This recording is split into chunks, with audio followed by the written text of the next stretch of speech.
여러분, 오늘 정말 중요한 이야기를 해드리겠습니다. 콩팥이 딱 절반만 남아도 몸은 정상처럼 느껴집니다. 아무런 증상이 없어요. 그래서 사람들은 괜찮다고 생각하죠. 근데 문제는 여기서부터입니다. 서울대병원 신장내과에서 10년간 추적 연구한 결과가 있습니다. 만성 콩팥병 초기 환자 237명을 조사했더니 무려 73%가 자신이 콩팥병 환자라는 사실을 전혀 모르고 있었습니다. 더 충격적인 것은요, 이분들 중 상당수가 이미 3단계, 4단계까지 진행된 상태였다는 겁니다. 콩팥 기능이 절반 이하로 떨어졌는데도 전혀 모르고 계셨어요. 저도 처음엔 몰랐습니다. 신장내과 전문의로 20년 넘게 일하면서 수천 명의 환자분들을 봤지만 처음에는 이 병의 무서움을 제대로 이해하지 못했습니다. 그런데 환자분들을 오랫동안 지켜보면서 깨달았습니다. 콩팥병은 정말로 조용한 살인자라는 것을요, 증상 없이 조용히 다가와서 어느 날 갑자기 투석이나 이식이 필요한 상태가 돼버립니다. 오늘은 여러분께 콩팥을 지키는 방법을 자세히 알려드리겠습니다. 음식부터 약까지, 생활 습관부터 정기 검진까지 모든 것을 하나하나 짚어드릴 겁니다. 60분이 조금 길게 느껴지실 수 있지만 이 시간이 여러분의 콩팥을, 아니 생명을 지킬 수 있는 시간이 될 겁니다. 끝까지 함께 해주세요. 우리 함께 건강한 콩팥을 지켜봅시다. 자, 그럼 시작하겠습니다. 제 소개를 먼저 드리겠습니다. 저는 분당 서울대병원 신장내과에서 진료하고 있는 김세중입니다. 신장내과 전문의로 23년째 일하고 있고요. 그동안 약 7천여 명의 콩팥병 환자분들을 진료해 왔습니다. 많은 분들이 제게 이렇게 물으십니다. 선생님, 왜 콩팥은 나빠질 때까지 증상이 없나요? 정말 좋은 질문입니다. 이유는 콩팥의 놀라운 보상 능력 때문입니다. 콩팥은 두 개인데요. 한쪽을 완전히 제거해도 나머지 하나만으로 거의 정상적인 생활이 가능합니다. 그만큼 여유가 많은 장기예요. 그런데 이게 바로 함정입니다. 절반이 손상돼도, 심지어 70%가 손상돼도 우리 몸은 별 문제를 느끼지 못합니다. 콩팥이 남은 30%로 최선을 다해 일하고 있거든요. 대한신장학회 통계를 보면요, 우리나라 성인 10명 중 1명이 만성 콩팥병 환자입니다. 약 480만 명이에요. 근데 이 중에서 자신이 콩팥병 환자인 줄 아는 사람은 딱 27% 정도밖에 안 됩니다. 나머지 73%는 전혀 모르고 계세요. 병원도 안 가고 관리도 안 하고 그냥 평범하게 살아갑니다. 그러다가 어느 날 갑자기 쓰러지거나 건강검진에서 발견되거나 아니면 다른 병으로 병원 갔다가 우연히 알게 됩니다.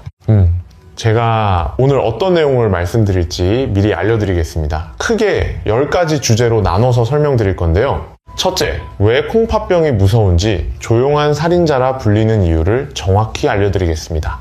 둘째, 콩팥이 나빠지고 있다는 5가지 신호를 알려드릴 겁니다. 여러분 스스로 체크해 보실 수 있어요. 셋째, 콩팥에 가장 좋은 음식들을 소개하겠습니다. 넷째, 반대로 절대 피해야 할 음식들도 알려드립니다. 소금, 칼륨, 인 이런 것들을 어떻게 관리해야 하는지요. 다섯째, 약 이야기를 할 겁니다. 진통제부터 항생제까지. 콩팥에 위험한 약들이 생각보다 많거든요. 여섯째, 물을 얼마나 마셔야 하는지 알려드리겠습니다. 많이 마시는 게 좋을까요? 적게 마시는 게 좋을까요? 일곱째, 단백질 관리법입니다. 단백질을 어떻게 먹어야 콩팥에 부담을 안 줄까요? 여덟째, 생활 습관입니다. 운동, 체중 관리 이런 것들이 콩팥에 미치는 영향을 알려드립니다. 아홉째, 정기검진과 추적 관리 방법을 설명드리겠습니다. 10번째, 마지막으로 희망의 메시지를 드리겠습니다. 콩팥병은 관리만 잘하면 평생 투석 없이도 살 수 있거든요. 자, 이제 본격적으로 시작해볼까요? 첫 번째 주제부터 들어가겠습니다. 왜 콩팥병은 조용한 살인자라 불릴까요? 구체적으로 어떤 일이 우리 몸에서 벌어지는지 설명드리겠습니다. 콩팥의 역할을 먼저 이해하셔야 돼요. 콩팥이 하는 일이 크게 3가지입니다. 첫째, 노폐물을 걸러서 소변으로 내보냅니다. 우리가 밥을 먹으면 영양분을 흡수하고 나서 찌꺼기가 생기는데요. 이 찌꺼기들을 콩팥이 걸러줍니다. 만약 이게 안 되면요, 몸에 독소가 쌓여요. 이게 바로 요독증입니다. 둘째, 수분과 전해질의 균형을 맞춥니다. 우리 몸에 물이 너무 많아도 안 되고 너무 적어도 안 됩니다. 나트륨, 칼륨 이런 전해질도 마찬가지예요. 콩팥이 이걸 정교하게 조절합니다. 셋째, 호르몬을 만듭니다. 혈압을 조절하는 호르몬, 적혈구를 만드는 호르몬, 뼈를 튼튼하게 하는 비타민 D를 활성화시키는 것도 콩팥이 합니다. 근데 콩팥이 나빠지면 이 모든 기능이 서서히 떨어집니다. 처음에는 아무런 증상이 없어요. 왜냐하면 콩팥이 워낙 여유가 많은 장기라서 절반만 남아도 제 기능을 다 할 수 있거든요. 문제는 여기서부터입니다. 증상이 없으니까 사람들은 자기 콩팥이 나빠지고 있다는 걸 모릅니다. 그래서 관리도 안 하고 검사도 안 받고 그냥 평범하게 지내요. 그러다가 콩팥 기능이 30% 이하로 떨어지면 그때부터 증상이 나타나기 시작합니다. 피로감이 심해지고 입맛이 없어지고 숨이 차고 발이 붓고 이런 증상들이 생겨요. 근데 이미 이 정도 되면 4단계 또는 5단계입니다. 콩팥 기능의 70%가 이미 손상된 상태예요. 이 상태에서는 다시 회복하기가 정말 어렵습니다. 국민건강보험공단 자료를 보면요, 2023년 한 해 동안 새로 투석을 시작한 환자가 1만 2천여 명입니다. 하루에 약 33명씩 투석을 새로 시작하는 거예요. 이분들 대부분이 이렇게 말씀하십니다. 몰랐어요. 증상이 하나도 없었는데요. 실제로 제가 외래에서 만난 환자분 이야기를 하나 해드리겠습니다. 부산에 사시는 박정숙 할머니 71세이신데요. 할머니는 평소에 건강하다고 생각하셨어요. 매일 아침 산책도 하시고 밥도 잘 드시고 아무 불편한 게 없으셨거든요. 그런데 어느 날 딸이 건강검진 한번 받아보시라고 해서 받았는데요. 검사 결과를 보고 깜짝 놀랐습니다. 콩팥 기능이 23%밖에 안 남아 있었어요. 이미 5단계 말기 심부전 상태였습니다. 할머니가 우시면서 이러셨어요. 선생님, 저 전혀 아프지 않았는데요. 어떻게 이렇게 나빠질 수 있나요? 네, 가능합니다. 이게 바로 콩팥병의 무서운 점입니다. 그렇다면 어떻게 해야 할까요? 다행히 방법이 있습니다. 조기에 발견하면 진행을 늦출 수 있고 심지어 멈출 수도 있습니다. 질병관리청 연구 결과를 보면요, 콩팥병 1단계나 2단계에서 발견해서 관리를 시작한 사람들의 83%가 10년 후에도 투석 없이 생활하고 있습니다. 반대로 3단계나 4단계에서 발견한 경우는요, 10년 내 투석 확률이 47%까지 올라갑니다. 그러니까 핵심은 조기 발견입니다. 증상이 없어도 정기적으로 검사를 받아야 합니다. 특히 위험 요인이 있는 분들은 더욱 그렇습니다. 위험 요인이 뭐냐고요? 당뇨병, 고혈압, 가족력, 이 세 가지가 가장 중요합니다. 대한당뇨병학회 자료를 보면 당뇨병 환자 10명 중 3명이 결국 콩팥병으로 진행합니다. 고혈압도 마찬가지예요. 혈압이 높으면 콩팥의 혈관이 손상되거든요. 그리고 가족 중에 콩팥병 환자가 있으면 본인도 걸릴 확률이 3.2배 높아집니다. 유전적인 요인이 있기 때문입니다. 여러분, 혹시 이런 위험 요인 가지고 계신가요? 당뇨병이 있으시거나 혈압이 높으시거나 가족 중에 콩팥병 환자가 계신가요? 그렇다면 1년에 최소 한 번은 콩팥 검사를 받으셔야 합니다. 검사는 간단해요. 소변 검사랑 피 검사 딱 2가지만 하면 됩니다. 소변 검사에서는 단백뇨가 나오는지 확인하고요. 피 검사에서는 크레아티닌이라는 수치를 봅니다. 이 2가지로 콩팥 상태를 정확히 알 수 있어요. 자, 지금까지 왜 콩팥병이 무서운지 말씀드렸습니다. 증상이 없어서 모르고 지내다가 발견됐을 때는 이미 많이 진행된 경우가 대부분이라는 거. 그래서 조기 발견이 정말 중요하다는 거. 다음은 더 구체적인 이야기를 해드리겠습니다. 콩팥이 나빠지고 있다는 신호 5가지를 알려드리겠습니다. 여러분, 콩팥이 보내는 경고 신호를 알아차리실 수 있나요? 이제부터 말씀드리는 5가지 증상이 있으면 반드시 병원에 가셔야 합니다. 첫 번째 신호는 부종입니다. 발이나 다리가 붓는 거예요. 특히 저녁이 되면 심해집니다. 왜 붓는 걸까요? 콩팥이 수분을 제대로 배출하지 못하기 때문입니다. 낮 동안 몸에 쌓인 물이 중력 때문에 아래쪽, 즉 발과 다리로 내려가서 붓는 거예요. 근데 이게 단순히 오래 서 있어서 붓는 것과는 다릅니다. 콩팥 때문에 붓는 건요, 아침에 일어나도 안 빠져요. 계속 부어 있습니다. 양말 자국이 깊게 남고 발등을 손가락으로 눌렀을 때 쏙 들어갔다가 천천히 올라옵니다. 서울하산병원 연구팀이 조사했더니요, 만성 콩팥병 환자의 68%가 부종을 경험했다고 합니다. 그런데 문제는 이분들 중 절반이 그냥 나이 들어서 그런가 보다 하고 넘어갔다는 겁니다. 대구에 사시는 이영호 할아버지 68세이신데요. 할아버지도 처음에는 그냥 많이 걸어서 붓는가 보다 하셨어요. 근데 한 달이 지나도 붓기가 안 빠지더래요. 그때 딸이 병원에 가보시라고 해서 갔는데 콩팥 기능이 34%밖에 안 남아 있었습니다. 다행히 4단계에서 발견해서 지금은 관리하면서 잘 지내고 계십니다. 두 번째 신호는 소변의 변화입니다. 거품이 많이 생기거나 색깔이 이상하거나 자주 마려운데 양이 적거나 이런 변화들이 나타납니다. 특히 거품료가 중요합니다. 소변을 봤을 때 거품이 많이 생기고 한참 있어도 안 없어지면 단백뇨일 가능성이 높습니다. 단백뇨는 콩팥이 단백질을 제대로 걸러내지 못해서 소변으로 나오는 겁니다. 정상적인 콩팥은 단백질을 몸에 남겨두고 노폐물만 소변으로 내보내거든요. 근데 콩팥이 손상되면 단백질까지 새어나갑니다. 세브란스 병원 신장내과 자료를 보면요, 단백뇨가 있는 사람은 10년 내 투석 확률이 5.7배 높습니다. 그만큼 중요한 신호예요. 소변 색깔도 주의해서 보셔야 합니다. 정상적인 소변은 맑은 노란색이에요. 근데 콜라색처럼 어두운 갈색이거나 피가 섞여서 붉은색이면 문제가 있는 겁니다.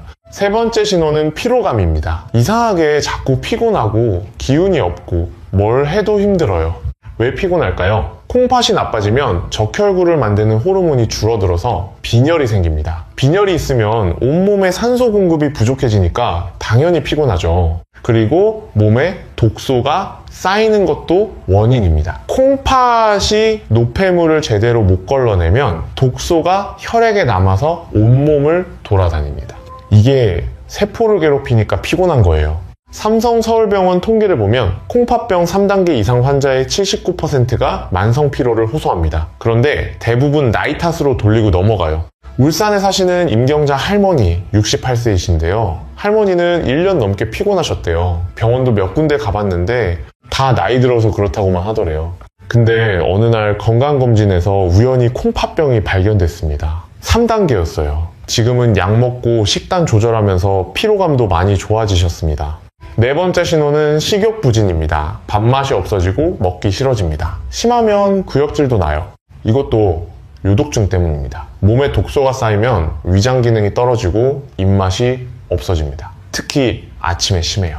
고려대병원 자료를 보면 콩팥병 4단계 환자의 71%가 식욕감퇴를 경험합니다. 문제는 밥을 안 먹으면 영양 상태가 나빠지고 그러면 콩팥이 더 빨리 나빠진다는 겁니다. 다섯 번째 신호는 혈압 상승입니다. 평소에 혈압이 정상이었는데 갑자기 높아지기 시작합니다. 콩팥이 수분과 나트륨을 조절하지 못하면 혈압이 올라갑니다. 그리고 콩팥에서 혈압을 높이는 호르몬이 과다하게 나오기도 해요. 대한고혈압학회 통계를 보면 만성 콩팥병 환자의 82%가 고혈압을 동반합니다. 그런데 문제는요, 고혈압이 다시 콩팥을 더 나빠지게 한다는 겁니다. 악순환이 생기는 거예요. 자, 지금까지 5가지 경고 신호를 말씀드렸습니다. 부종, 소변 변화, 피로감, 식욕부진, 혈압 상승. 이 중에서 2가지 이상 해당되시나요? 그렇다면 꼭 병원에 가서 검사 받으세요. 조기에 발견하면 충분히 관리할 수 있습니다. 다음으로 중요한 거는 콩팥에 좋은 음식을 먹는 겁니다. 지금부터 콩팥을 튼튼하게 만드는 음식들을 알려드리겠습니다. 콩팥에 좋은 음식이 뭘까요? 많은 분들이 궁금해 하시는데요. 사실 특별한 슈퍼푸드는 없습니다. 대신 균형 잡힌 식단이 가장 중요해요. 하지만 그 중에서도 특히 도움이 되는 음식들이 있습니다.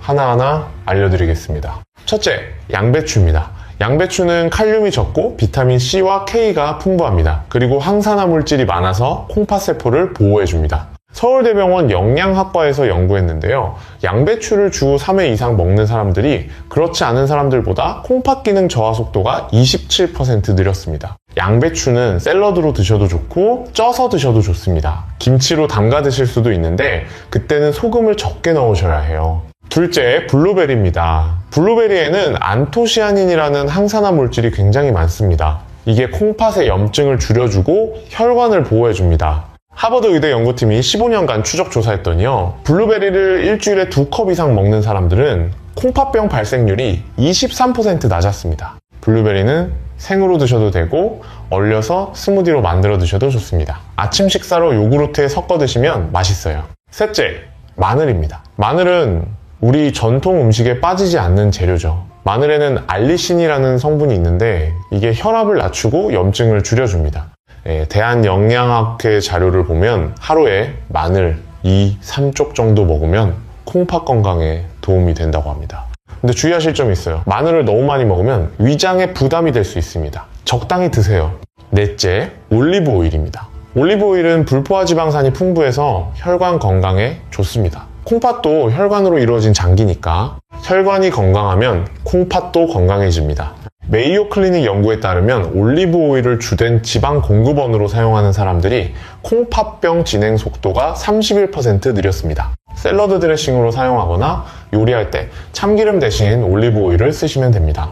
다섯째, 생선입니다. 특히 등푸른 생선이 좋아요. 고등어, 삼치, 연어 이런 생선들에는 오메가3 지방산이 많습니다. 오메가3는 염증을 줄이고 혈압을 낮추고 혈관을 보호합니다. 콩팥에도 직접적으로 도움이 돼요. 존스 홉킨스 대학 연구팀이 12년간 조사했더니요, 일주일에 생선을 2번 이상 먹는 사람들이 콩팥병 진행률이 38% 낮았습니다. 근데 주의하실 점, 생선을 구울 때 너무 태우면 안 됩니다. 고온에서 조리하면 해로운 물질이 생길 수 있거든요. 찌거나 삶아서 드시는 게 가장 좋습니다. 여섯째, 달걀 흰자입니다. 단백질은 우리 몸에 꼭 필요한데 콩팥병 환자는 단백질을 조절해서 먹어야 합니다. 달걀 흰자는 고품질 단백질이면서 인이 거의 없어요. 반면 노른자에는 인이 많습니다. 그래서 콩팥병 환자분들께는 흰자만 드시라고 권합니다. 삼성 서울병원 영양클리닉에서 권장하는 양은요, 하루에 달걀 흰자 3개 정도입니다. 일곱째, 현미입니다. 현미는 백미보다 영양소가 풍부하고 혈당을 천천히 올립니다. 당뇨병이 있으신 분들에게 특히 좋아요. 대한당뇨병학회 연구를 보면 현미를 주식으로 먹는 당뇨 환자들이 백미를 먹는 환자들보다 콩팥병 발생률이 29% 낮았습니다. 다만 현미에는 인이 좀 많아서요, 콩팥병이 4단계 이상이면 양을 조절하셔야 합니다. 그 전 단계에서는 현미가 백미보다 훨씬 좋습니다. 여덟째, 사과입니다. 사과는 섬유질이 풍부하고 칼륨이 적당합니다. 펙틴이라는 성분이 있어서 콜레스테롤을 낮춰주기도 해요. 질병관리청 자료를 보면 하루에 사과 하나 정도 먹으면 심혈관 질환 예방에 도움이 되고 그게 결국 콩팥 건강에도 이어집니다. 사과는 껍질째 먹는 게 좋습니다. 껍질에 좋은 성분이 많거든요. 잘 씻어서 드세요. 자, 지금까지 콩팥에 좋은 음식 8가지를 말씀드렸습니다. 기억하시죠? 양배추, 블루베리, 마늘, 올리브오일, 생선, 달걀, 흰자, 현미, 사과 이런 음식들을 골고루 드시면 콩팥이 건강해집니다. 물론 개인마다 콩팥 상태가 다르니까 본인에게 맞는지는 담당 의사와 상담하세요. 그런데 말이죠, 좋은 음식만큼 중요한 게 뭔지 아세요? 바로 피해야 할 음식입니다. 아무리 좋은 음식을 먹어도 나쁜 음식을 계속 먹으면 소용없거든요. 지금부터는 콩팥에 해로운 음식들을 알려드리겠습니다. 이건 정말 중요합니다. 특히 콩팥병이 3단계 이상이신 분들은 꼭 주의하셔야 해요. 첫째, 소금입니다. 이건 모든 단계에서 가장 조심해야 할 성분이에요. 우리 몸은 진화 과정에서 소금을 최대한 보존하도록 만들어졌습니다. 옛날에는 소금이 귀했거든요.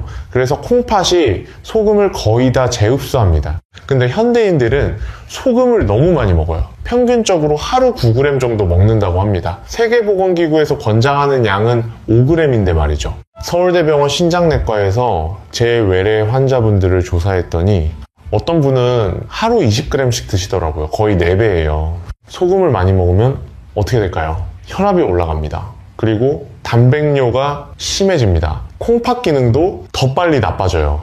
대한신장학회 연구를 보면요, 저염식을 하는 환자들이 그렇지 않은 환자들보다 콩팥 기능 저하 속도가 37% 느렸습니다. 그럼 어떻게 소금을 줄일까요? 갑자기 5g으로 줄이기는 어렵습니다. 지금 먹는 양에서 조금씩 줄여나가세요. 지금 하루 10g 드신다면 먼저 8g으로 줄이세요. 그게 익숙해지면 6g으로 이런 식으로 서서히 줄이는 겁니다. 실제로 연구 결과를 보면요, 절대량을 5g까지 줄이지 못하더라도 원래 먹던 양보다 상대적으로 30% 정도만 줄여도 효과가 있습니다. 혈압도 내려가고 단백뇨도 줄어들어요. 소금을 줄이는 구체적인 방법을 알려드릴게요. 하나, 국물 음식을 줄이세요. 찌개, 국, 라면 이런 거요. 국물에 소금이 엄청 많습니다. 둘, 김치를 덜 짜게 담그세요.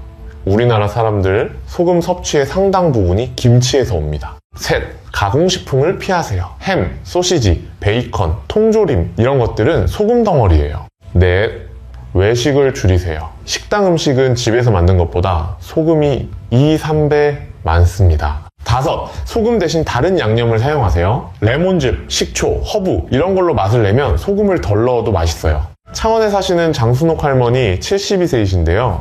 할머니는 짠 음식을 정말 좋아하셨대요. 김치도 짜게 드시고 국도 진하게 드시고. 근데 콩팥병 3단계 진단을 받으신 후에 저염식을 시작하셨어요. 처음 한 달은 정말 힘드셨대요. 음식이 맛이 없어서 식사가 고역이었다고. 하지만 2달쯤 지나니까 적응이 되더래요. 오히려 이제는 짠 음식이 거부감이 든다고 하십니다. 그리고 6개월 후 검사에서 단백뇨가 절반으로 줄었습니다. 둘째, 칼륨입니다. 칼륨은 좀 복잡해요. 콩팥 상태에 따라 많이 먹어야 할 수도 있고 적게 먹어야 할 수도 있거든요. 콩팥 기능이 1, 2단계로 비교적 건강하면 칼륨을 많이 먹는 게 좋습니다. 칼륨은 혈압을 낮춰주고 나트륨 배설을 도와줍니다. 근데 콩팥 기능이 4, 5단계로 많이 나빠지면 칼륨을 제한해야 합니다. 콩팥이 칼륨을 제대로 배설하지 못해서 혈중 칼륨이 높아지거든요. 고칼륨 혈증이 생기면 정말 위험합니다. 부정맥이 생기고 심하면 심장이 멈출 수도 있어요. 세브란스 병원 응급실 통계를 보면 고칼륨 혈증으로 응급실에 온 환자의 83%가 만성 콩팥병 환자입니다. 칼륨이 많은 음식은 뭐가 있을까요? 바나나, 토마토, 오렌지, 키위, 수박, 참외, 멜론, 감자, 고구마, 시금치, 미역, 다시마 이런 것들입니다. 콩팥 기능이 4단계 이상이면 이런 음식들을 조심해야 합니다. 아예 안 먹을 필요는 없는데 양을 줄이셔야 돼요. 그리고 조리법을 바꾸면 칼륨을 줄일 수 있습니다. 칼륨은 수용성이라서 물에 녹거든요. 채소를 먹을 때 생으로 드시지 말고 물에 2시간 이상 담갔다가 데쳐서 드세요. 그러면 칼륨이 50% 가까이 빠져나갑니다. 안동에 사시는 오복순 할머니 77세이신데요. 할머니는 콩팥병 5단계예요. 투석은 아직 안 하시고 관리하고 계세요. 할머니가 처음 진단받았을 때 좋아하시던 바나나랑 토마토를 못 먹게 됐어요. 너무 속상해 하셨는데요. 영양사 선생님이 알려주신 방법이 있었습니다. 채소는 물에 담갔다 데쳐 먹고 과일은 양을 아주 조금만 먹는 거예요. 지금은 그렇게 조절하면서 드시는데 칼륨 수치가 정상 범위를 유지하고 계십니다. 셋째, 인입니다. 인도 정말 조심해야 할 성분이에요. 인은 에너지 생성에 필요한 중요한 물질입니다. 근데 콩팥이 나빠지면 인이 몸에 쌓여요. 그러면 혈관이 석회화됩니다. 혈관 석회화가 뭐냐고요? 혈관 벽에 칼슘과 인이 쌓여서 혈관이 딱딱해지는 겁니다. 돌처럼 굳어버려요. 그러면 심근경색, 뇌졸중 같은 심혈관 질환 위험이 엄청나게 높아집니다. 국민건강보험공단 자료를 보면 혈관 석회화가 심한 콩팥병 환자는 그렇지 않은 환자보다 사망률이 2.8배 높습니다. 인이 많이 들어있는 건 뭘까요? 첫째, 약입니다. 약에는 보존제로 인이 많이 들어가요. 유통기한 이 3년씩 가는 약들, 거기 다 인이 들어있습니다. 둘째, 가공식품입니다. 햄, 베이컨, 소시지, 통조림, 인스턴트 식품 이런 데 인이 엄청 많아요. 그것도 흡수가 잘 되는 형태로요. 대한영양학회 분석을 보면 가공식품의 인은 90% 이상 흡수됩니다. 반면 자연식품의 인은 40, 60% 정도만 흡수돼요. 그러니까 같은 양의 인이라도 가공식품으로 먹으면 몸에 훨씬 많이 쌓인다는 뜻입니다. 셋째, 유제품입니다. 우유, 요구르트, 치즈 이런 데 인이 많습니다. 단백질도 많지만 인도 많아요. 넷째, 견과류입니다. 땅콩, 호두, 아몬드 이런 것들. 건강에 좋다고 많이 드시는데 콩팥병 환자에게는 인 섭취가 과할 수 있어요. 그럼 단백질은 어떻게 먹어야 할까요? 인이 적고 단백질이 많은 음식을 선택해야 합니다. 가장 좋은 건 고기, 생선, 달걀, 흰자입니다. 이런 음식들은 인 대비 단백질 비율이 좋아요. 서울대병원 영양클리닉에서 권장하는 방법은요, 유제품을 먼저 제한하고 대신 고기나 생선으로 단백질을 섭취하는 겁니다. 수원에 사시는 신명숙 할머니 61세이신데요. 할머니는 건강을 위해 매일 우유를 마시고 요구르트도 드시고 치즈도 드셨어요. 근데 콩팥병 3단계 진단 후에 검사를 해보니 인 수치가 굉장히 높았습니다. 영양사 상담을 받고 유제품을 줄이고 대신 고기와 생선을 적당히 드셨더니요, 3개월 후 인 수치가 정상으로 돌아왔습니다. 그리고 콩팥 기능도 더 이상 나빠지지 않고 유지되고 있어요. 자, 여기까지 콩팥에 해로운 음식 3가지를 말씀드렸습니다. 소금, 칼륨, 인, 이 3가지를 잘 조절하는 것이 콩팥 관리의 핵심입니다.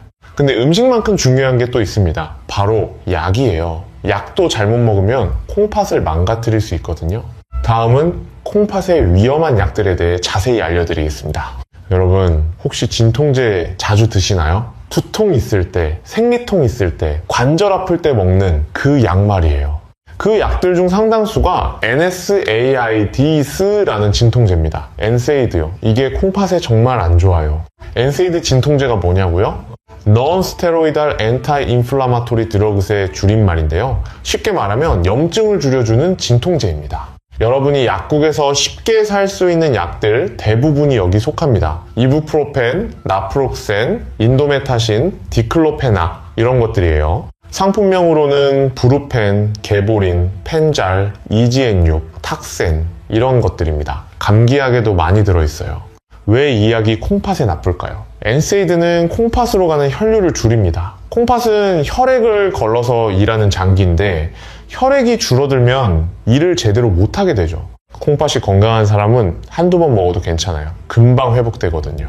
근데 콩팥 기능이 떨어진 사람, 노인, 당뇨 환자, 고혈압 환자 이런 분들은 위험합니다. 삼성서울병원 응급실 통계를 보면요. 급성 콩팥 손상으로 입원한 환자의 23%가 NSAID 진통제 때문이었습니다. 그중 대부분이 본인이 콩팥에 문제가 있는 줄 모르고 약을 드셨어요. 그냥 머리 아파서 허리 아파서 약국에서 사서 드신 거죠. 전주에 사시는 한영자 할머니 69세이신데요. 할머니는 무릎 관절염이 있으셔서 통증이 심했어요. 약국에서 진통제를 사서 매일 드셨는데요. 한 달쯤 지나니까 입맛이 없고 몸이 붓고 소변량이 줄더래요. 병원 가서 검사했더니 급성 콩팥 손상이었습니다. 다행히 약을 끊고 치료받으셔서 회복하셨는데요. 담당 의사 선생님이 이러셨대요. 진통제만 안 드셨어도 이런 일 없었을 거라고요. 그래서 제가 환자분들께 항상 말씀드립니다. 다른 병원 가실 때 꼭 이렇게 말씀하세요. 저 만성 콩팥병이 있으니까 NSAID 진통제는 빼주세요 라고요. 대신 타이레놀 같은 아세트아미노펜 계열 진통제는 비교적 안전합니다. 물론 이것도 과량 복용하면 간에 안 좋지만 적정량을 지키면 콩팥에는 부담이 적어요. 두 번째로 조심해야 할 약은 항생제입니다. 항생제는 종류가 엄청 많아요. 그중 일부가 콩팥에 독성이 있습니다. 특히 아미노글리코사이드계의 항생제가 조심스러워요. 겐타마이신, 토브라마이신 이런 것들이죠. 이 약들은 콩팥 세포를 직접 손상시킬 수 있습니다. 그리고 콩팥 기능이 떨어지면 항생제 용량을 조절해야 합니다. 어떤 약은 하루 3회를 2회로 줄여야 하고 어떤 약은 용량을 절반으로 줄여야 해요. 세브란스 병원 약책과 자료를 보면 콩팥 기능에 따라 용량 조절이 필요한 항생제가 47종이나 됩니다. 그래서 항생제 처방받을 때는 꼭 의사에게 콩팥 상태를 말씀하셔야 합니다. 그래야 안전한 약을 적절한 용량으로 처방받을 수 있어요. 세 번째는 조영제입니다. CT 찍을 때 쓰는 그 약이에요. 조영제는 콩팥으로 배설되는데 콩팥을 지나가면서 손상을 줄 수 있습니다. 특히 콩팥 기능이 떨어진 사람에게는 더 위험해요. 띠가대 영상, 대한영상의학회 통계를 보면 콩팥 기능이 60% 이하인 사람이 조영제를 쓰면 급성 콩팥 손상 위험이 5.7배 높아집니다. 그럼 CT를 아예 못 찍는 건가요? 아니요, 방법이 있습니다. 첫째, 꼭 필요한 경우가 아니면 다른 검사로 대체합니다. 초음파나 MRI로 대신할 수 있으면 그렇게 하는 거죠. 둘째, 꼭 찍어야 하면 수액요법을 병행합니다. 검사 전후로 수액을 충분히 맞으면 조영제가 빨리 빠져나가서 콩팥 손상을 줄일 수 있어요. 고려대병원 영상의학과 프로토콜을 보면 콩팥 기능이 떨어진 환자는 검사 전 12시간, 검사 후 12시간 동안 수액 치료를 합니다. 대전에 사시는 정태영 할아버지 74세이신데요. 할아버지는 콩팥병 3단계예요. 복통이 심해서 응급실에 갔는데 CT를 찍어야 한다고 하더래요. 할아버지가 콩팥이 안 좋다고 말씀하셨더니 의사 선생님이 수액 치료를 먼저 하고 CT를 찍으셨대요. 그리고 검사 후에도 수액을 더 맞으셨고요. 덕분에 콩팥 손상 없이 검사를 잘 마치셨습니다. 이렇게 미리 말씀하시는 게 정말 중요해요. 자, 지금까지 3가지 위험한 약을 말씀드렸습니다. NSAID 진통제, 항생제, 조영제. 이 외에도 건강보조식품도 조심해야 합니다. 건강식품이라고 해서 다 안전한 게 아니에요. 질병관리청 자료를 보면 건강보조식품으로 인한 콩팥 손상 사례가 매년 증가하고 있습니다. 특히 다이어트 제품, 근육보충제 이런 것들이 문제가 많아요. 그리고 한약도 조심해야 합니다. 일부 한약재에는 콩팥에 독성이 있는 성분이 들어있거든요. 그래서 건강보조식품이나 한약을 드실 때는 꼭 의사와 상담하세요. 특히 콩팥 기능이 떨어진 분들은 더욱 조심하셔야 합니다. 자, 여기까지 5가지 주제를 다뤘습니다. 잠깐 정리하고 넘어갈게요. 첫째, 콩팥병은 조용한 살인자입니다. 증상 없이 진행되다가 발견됐을 때는 이미 많이 나빠져 있어요. 그래서 정기검진이 중요합니다. 둘째, 경고신호 5가지를 기억하세요. 부종, 소변 변화, 피로감, 식욕 부진, 혈압 상승. 이 중 2가지 이상 있으면 꼭 병원 가세요. 셋째, 콩팥에 좋은 음식을 드세요. 양배추, 블루베리, 마늘, 올리브오일, 생선, 달걀, 흰자, 현미, 사과. 넷째, 나쁜 음식을 피하세요. 소금, 칼륨, 인이 많은 음식을 조절해야 합니다. 특히 소금은 모든 단계에서 줄이셔야 해요. 다섯째, 위험한 약을 조심하세요. 엔세이드 진통제, 일부 항생제, 조영제, 건강보조식품 이런 것들이 콩팥을 손상시킬 수 있습니다. 이 5가지만 잘 지켜도 콩팥을 상당히 보호할 수 있습니다. 하지만 아직 끝이 아닙니다. 더 중요한 내용들이 남아있어요. 계속 시청해주세요. 다음에는 물 마시는 법부터 단백질 관리까지 더 구체적인 생활관리법을 알려드리겠습니다. 다음으로 중요한 것은 물입니다. 물을 얼마나 마셔야 할까요? 많은 분들이 궁금해 하시는데요. 사실 정답은 사람마다 다릅니다. 콩팥이 건강하면 물을 많이 마셔도 괜찮아요. 콩팥이 알아서 조절하거든요. 갈증이 나면 마시고 싶고 수분이 충분하면 마시고 싶지 않잖아요. 그게 우리 몸의 자연스러운 신호입니다. 근데 콩팥이 나빠지면 이 조절 능력이 떨어집니다. 그래서 상황에 따라 물을 많이 마셔야 할 수도 있고 적게 마셔야 할 수도 있어요. 서울대병원 신장내과 가이드라인을 보면요, 콩팥 상태에 따라 권장량이 다릅니다. 콩팥 기능이 1, 3단계면 하루 1. 2리터 정도 마시는 게 좋습니다. 이 정도면 콩팥이 충분히 일할 수 있어요. 근데 4, 5단계로 많이 나빠지면, 특히 소변량이 줄어들면 물을 제한해야 합니다. 소변으로 안 빠지는 물이 몸에 쌓이거든요. 몸에 물이 너무 많이 쌓이면 어떻게 될까요? 부종이 생기고 심하면 폐부종이 생깁니다. 폐에 물이 차는 거예요. 숨이 차고 위험할 수 있습니다. 삼성서울병원 응급실 통계를 보면 콩팥병 환자가 폐부종으로 응급실에 온 경우에 68%가 과다한 수분 섭취 때문이었습니다. 반대로 물을 너무 적게 마시면 탈수가 됩니다. 탈수도 콩팥에 안 좋아요. 콩팥으로 가는 혈액이 줄어들어서 기능이 급격히 떨어질 수 있거든요. 특히 여름에 땀을 많이 흘리거나 설사를 하거나 이럴 때는 탈수 위험이 높습니다. 대한신장학회 권고안을 보면 노인분들은 갈증을 덜 느끼기 때문에 의식적으로 물을 마시라고 합니다. 그럼 본인에게 맞는 물 섭취량을 어떻게 알 수 있을까요? 가장 쉬운 방법은 소변량과 체중을 확인하는 겁니다. 하루 소변량이 1리터 이상 나오면 물을 충분히 마시는 게 좋습니다. 근데 소변량이 500ml 이하로 줄어들면 물을 제한해야 해요. 그리고 매일 아침 체중을 재세요. 갑자기 1, 2kg 늘었다면 물이 몸에 쌓이고 있다는 신호입니다. 물 섭취를 줄이셔야 해요. 청주에 사시는 윤재호 할아버지 77세이신데요. 할아버지는 콩팥병 4단계예요. 건강에 좋다고 해서 물을 하루 3리터씩 마셨대요. 그런데 한 달쯤 지나니까 발이 심하게 붓고 숨이 차더래요. 병원 갔더니 몸에 물이 너무 많이 찼다고 당장 물을 줄이라고 하셨대요. 소변량에 맞춰서 하루 1리터 정도만 마시도록요. 지금은 그렇게 조절하시는데 부종도 빠지고 호흡도 편해지셨습니다. 자, 물 마시는 것도 중요하지만 차는 어떨까요? 커피, 녹차, 옥수수 수염차 이런 차들은 이뇨작용이 있습니다. 소변을 더 많이 나오게 하는 거예요. 한두 잔 정도는 괜찮은데요. 물처럼 많이 마시면 오히려 탈수가 될 수 있습니다. 차로 배출되는 수분이 더 많거든요. 질병관리청 자료를 보면 카페인이 들어있는 음료를 하루 4잔 이상 마시는 사람들이 콩팥 기능 저하 속도가 19% 빨랐습니다. 그래서 차를 마실 때는 물도 함께 충분히 드세요. 혹은 차를 희석해서 드시면 됩니다. 진하게 드시지 마시고요. 비타민C도 조심해야 합니다. 비타민C를 과다 복용하면 결석이 생길 수 있어요. 세브란스 병원 비뇨의학과 자료를 보면 하루 0mg 이상 비타민C를 장기간 복용한 사람들에게서 결석 발생률이 2.3배 높았습니다. 그래서 비타민 C 보충제는 하루 500mg 정도가 적당합니다. 과일이나 채소로 자연스럽게 섭취하는 게 가장 좋아요. 자, 지금까지 물 마시는 법을 알려드렸습니다. 본인의 콩팥 상태와 소변량에 맞춰서 조절하시면 됩니다. 다음은 단백질 이야기를 하겠습니다. 단백질, 정말 중요한 영양소인데요. 콩팥병 환자에게는 양날의 검입니다. 단백질은 우리 몸을 만드는 기본 재료예요. 근육, 피부, 머리카락, 효소, 호르몬 다 단백질로 만들어집니다. 그래서 꼭 필요해요. 근데 단백질을 먹으면 노폐물이 생깁니다. 요소질소라는 건데요.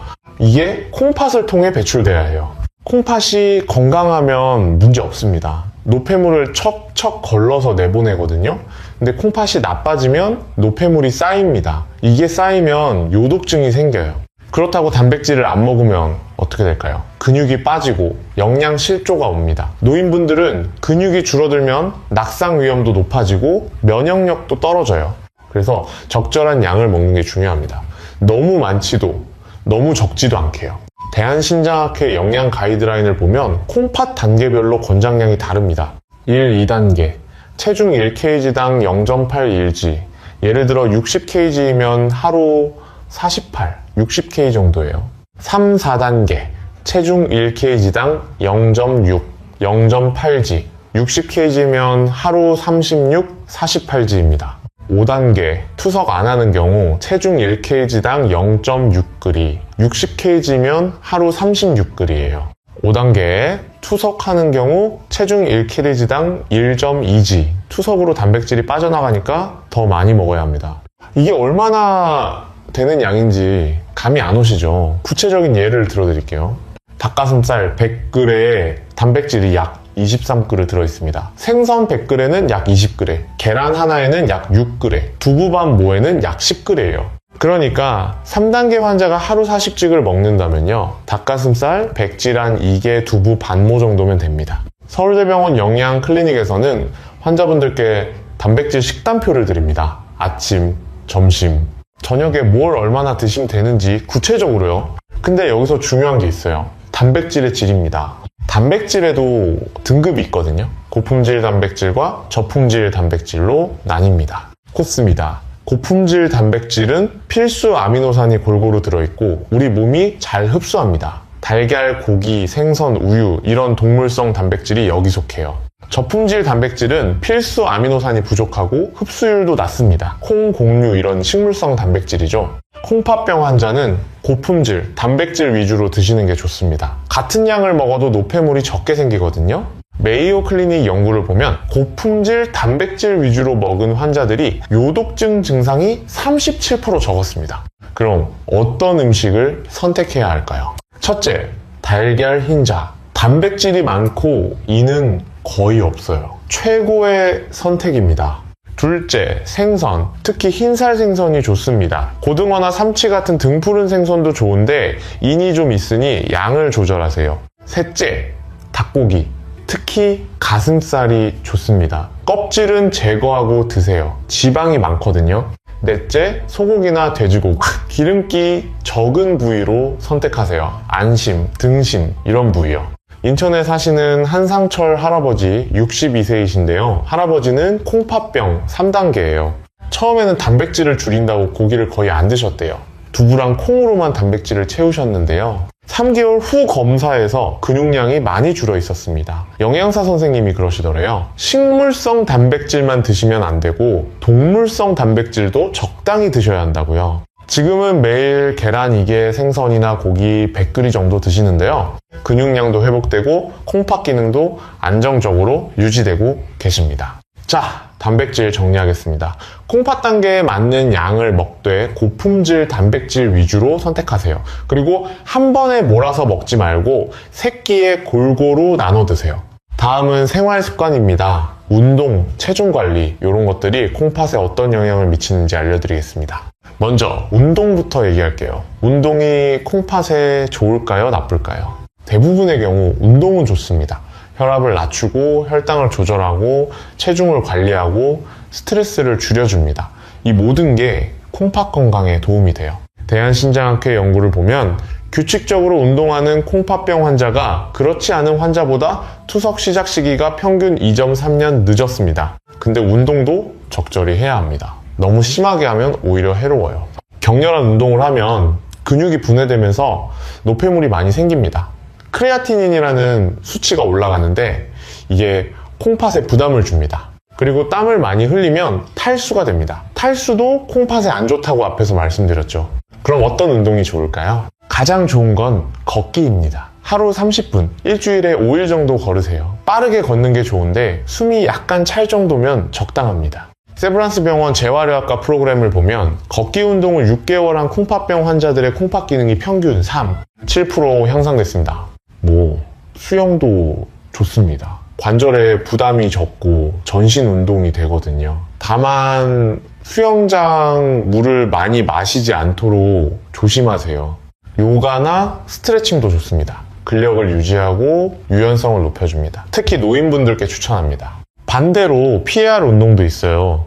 마라톤 같은 장거리 달리기, 웨이트 트레이닝 같은 고강도 운동, 이런 건 콩팥병 환자에게는 부담이 됩니다.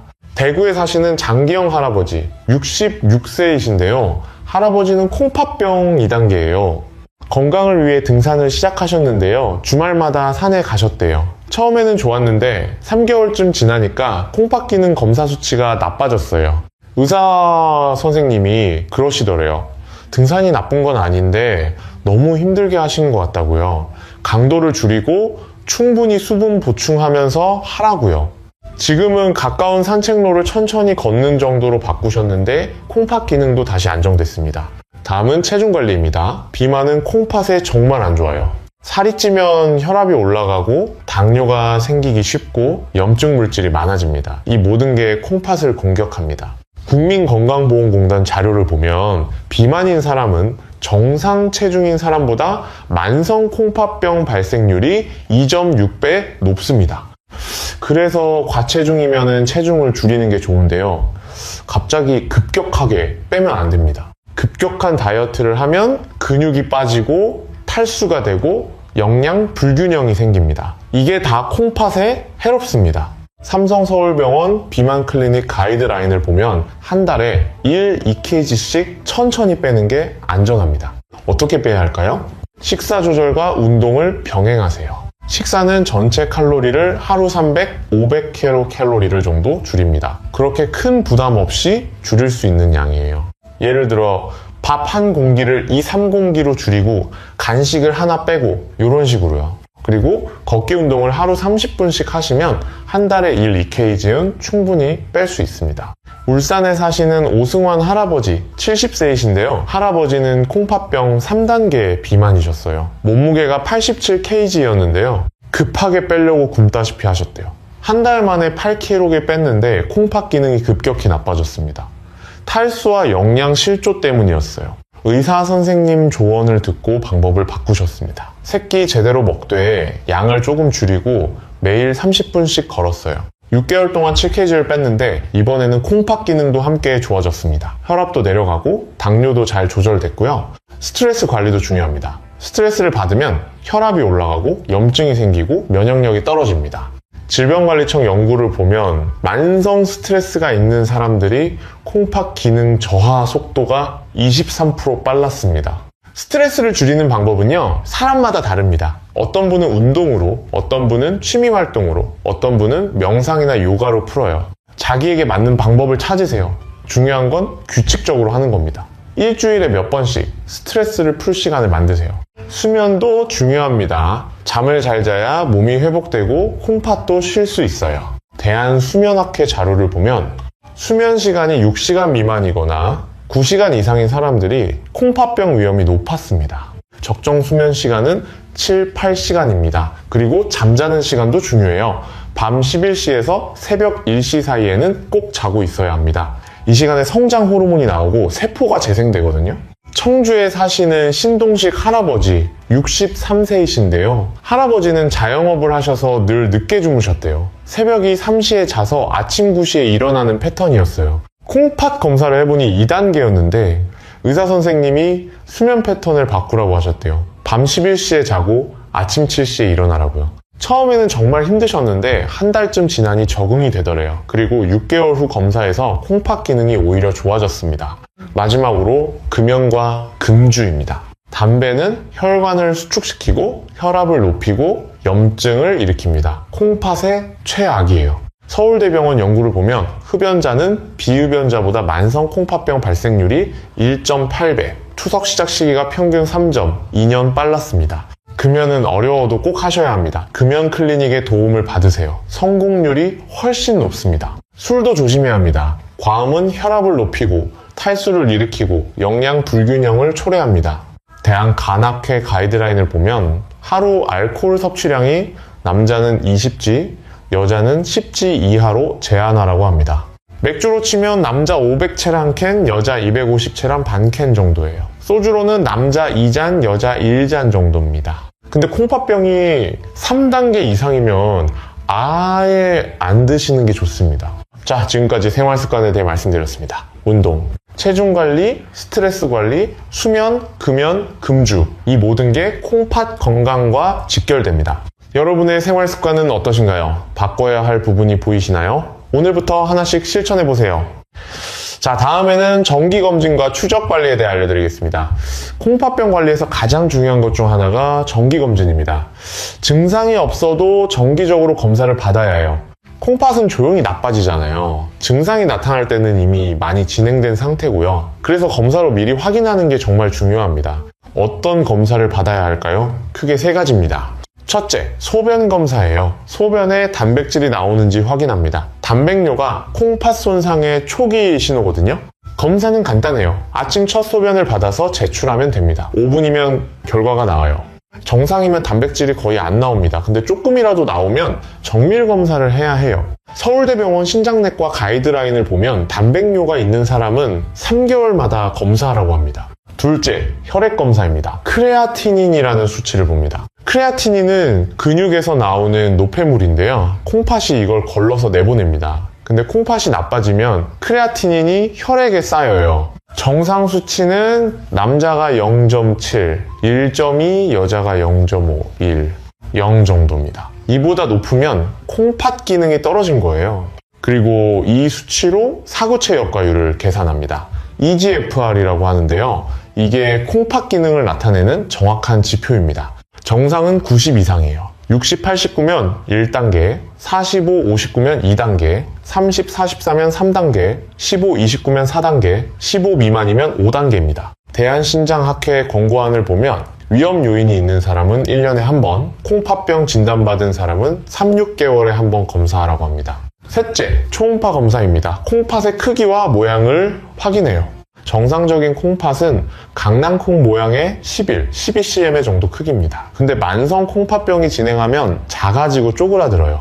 초음파로 콩팥에 낭종이나 종양이 있는지도 확인할 수 있습니다. 삼성서울병원 영상의학과 프로토콜을 보면 콩팥병 환자는 1년에 한 번 초음파 검사를 권장합니다. 부산에 사시는 임종수 할아버지 72세이신데요. 할아버지는 콩팥병 3단계예요. 처음 진단받고 3개월마다 검사를 받으셨는데요.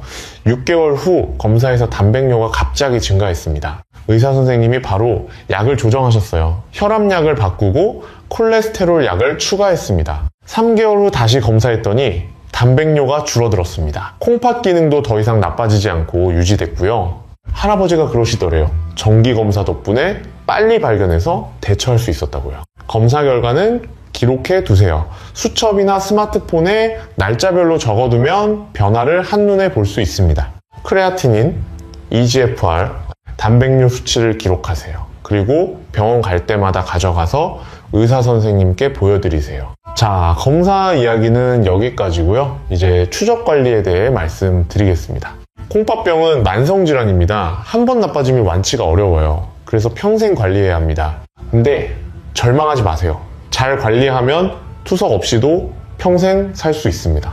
질병관리청 통계를 보면 콩팥병 1, 3단계에서 제대로 관리하는 환자의 87%가 투석 없이 생활하고 있습니다. 관리의 핵심은 원인 질환을 조절하는 겁니다. 대부분의 콩팥병은 당뇨나 고혈압 때문에 생기거든요.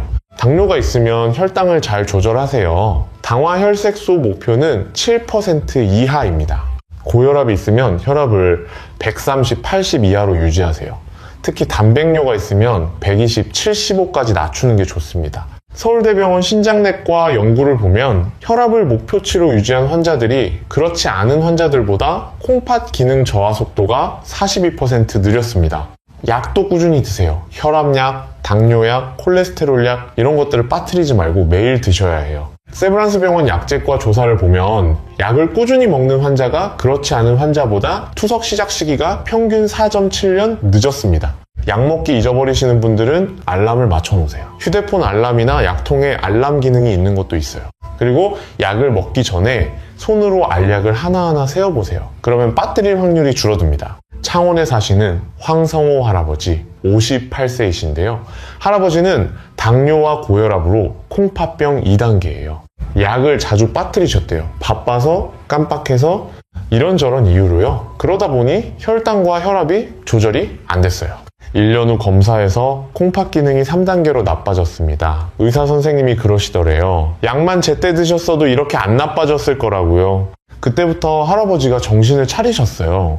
매일 아침 알람을 맞춰놓고 약을 먹으면 달력에 표시했어요.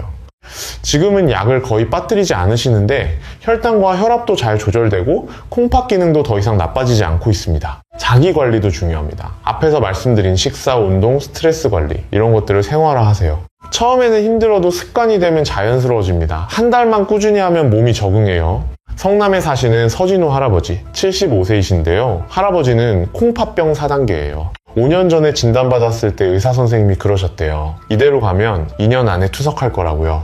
할아버지가 정말 열심히 관리하셨어요. 저염식, 단백질 조절, 매일 걷기, 스트레스 관리, 약 빠뜨리지 않기. 5년이 지난 지금 아직도 투석 안 하고 계세요. 콩팥 기능은 여전히 4단계지만 더 나빠지진 않았어요. 할아버지가 그러시더래요. 관리가 곧 치료라고 열심히 하면 투석을 늦출 수 있다고요. 마지막으로 희망의 메시지를 드리겠습니다. 콩팥병 무섭긴 하지만 절망할 필요는 없습니다. 의학이 계속 발전하고 있어요. 새로운 약들이 나오고 치료법도 개선되고 있습니다.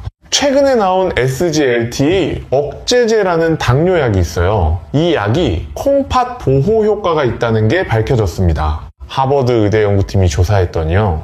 SGLT 억제제를 복용한 환자들이 콩팥 기능 저하 속도가 39% 느렸습니다. 당뇨가 없어도 효과가 있었어요. 그래서 지금은 콩팥병 환자에게도 이 약을 처방합니다. 대한신장학회에서도 권장하고 있어요. 또 하나 파네모소맙이라는 신약도 개발 중입니다. 콩팥 섬유화를 막아주는 약인데요. 임상시험에서 좋은 결과가 나왔습니다. 조만간 시판될 것 같아요. 그러면 콩팥병 치료에 큰 도움이 될 겁니다. 투석 기술도 좋아지고 있어요. 예전에는 주 3회 병원 가서 4시간씩 투석했는데 지금은 집에서 하는 복막 투석도 있습니다. 복막 투석은 밤에 자면서 할 수 있어요. 낮 시간을 자유롭게 쓸 수 있죠. 그리고 신장 이식 기술도 발전했습니다. 생존율이 10년 전보다 23% 높아졌어요. 국립장기 이식관리센터 자료를 보면 신장 이식 후 10년 생존율이 87%입니다. 거의 정상적인 생활을 하실 수 있어요. 재생의학 연구도 활발합니다. 줄기세포로 콩팥을 재생하는 연구가 진행 중이에요. 아직 실용화까지는 시간이 걸리지만 가능성은 충분합니다. 그러니까 희망을 가지세요. 지금 열심히 관리하시면 더 좋은 치료법이 나올 때까지 건강을 유지하실 수 있습니다. 우리 함께 힘내봅시다. 콩팥병을 이겨내는 건 혼자가 아니에요. 의료진, 가족, 그리고 같은 병을 가진 다른 환자분들과 함께입니다. 대한신장학회에서는 콩팥병 환자 자조 모임을 운영하고 있어요. 같은 처지에 있는 분들과 정보도 나누고 서로 격려도 하고요. 온라인 커뮤니티도 있습니다. 궁금한 것도 물어보고 경험도 공유하고 그러다 보면은 혼자가 아니라는 걸 느낄 수 있어요. 자, 이제 오늘 말씀드린 모든 내용을 정리해 드리겠습니다. 길었지만 끝까지 들어주셔서 정말 감사합니다. 첫째, 콩팥병은 조용한 살인자입니다. 증상 없이 진행되니까 정기검진이 정말 중요해요. 1년에 최소 한 번은 소변검사와 혈액검사를 받으세요. 둘째, 경고신호 5가지를 기억하세요. 부종, 소변 변화, 피로감, 식욕 부진, 혈압 상승 이 중 2가지 이상 있으면 꼭 병원 가세요. 셋째, 콩팥에 좋은 음식을 드세요. 양배추, 블루베리, 마늘, 올리브 오일, 생선, 달걀, 흰자, 현미, 사과 넷째, 나쁜 음식을 피하세요. 소금은 하루 5기 이하로, 칼륨과 이는 콩팥 단계에 맞춰 조절하세요. 가공식품은 최대한 피하고요. 다섯째, 위험한 약을 조심하세요. 엔세이드 진통제, 일부 항생제, 조영제, 건강보조식품, 병원 갈 때마다 콩팥 상태를 말씀하세요. 여섯째, 물은 본인의 소변량에 맞춰 드세요. 소변이 잘 나오면 충분히 마시고 소변량이 줄면 제한하세요. 차는 진하게 마시지 마시고요. 일곱째, 단백질은 콩팥 단계에 맞는 양을 드세요. 그리고 고품질 단백질 위주로 선택하세요. 달걀, 흰자, 생선, 닭고기가 좋습니다. 여덟째, 규칙적으로 운동하세요. 하루 30분 걷기가 가장 좋아요. 너무 격렬한 운동은 피하고요. 아홉째, 체중 관리를 하세요. 과체중이면 한 달에 2kg씩 천천히 빼세요. 급격한 다이어트는 콩팥에 해롭습니다. 열째, 정기적으로 검사받고 꾸준히 관리하세요. 원인 질환을 조절하고 약을 빠뜨리지 말고 생활 습관을 개선하세요. 이 10가지만 잘 지켜도 투석을 늦추거나 피할 수 있습니다. 여러분, 기억하세요. 콩팥병은 관리만 잘하면 평생 투석 없이 살 수 있습니다. 포기하지 마세요. 오늘 배운 내용을 내일부터 바로 실천해 보세요. 한꺼번에 다 하려면 힘드니까 하나씩 천천히 시작하세요. 먼저 소금부터 줄여보세요. 그 다음 주에는 걷기를 시작하고 그 다음 주에는 단백질을 조절하고 이런 식으로요. 한 달만 꾸준히 하면 습관이 됩니다. 습관이 되면 평생 갑니다. 우리 함께 건강한 콩팥을 지켜봅시다. 손주들과 오래오래 행복하게 지내려면 지금부터 관리하셔야 해요. 여러분의 콩팥, 여러분이 지킬 수 있습니다. 저는 여러분을 믿습니다. 오늘 영상이 도움이 되셨다면 좋아요와 구독 부탁드립니다. 더 많은 분들께 이 중요한 정보가 전달되면 좋겠습니다. 댓글로 여러분의 경험이나 궁금한 점도 남겨주세요. 함께 나누면 서로에게 힘이 됩니다. 여러분 모두 파이팅입니다. 건강한 하루 되세요. 우리 지식한상 가족 여러분 늘 함께 하겠습니다. 다음에 더 좋은 정보로 찾아뵙겠습니다. 끝까지 시청해주셔서 진심으로 감사합니다.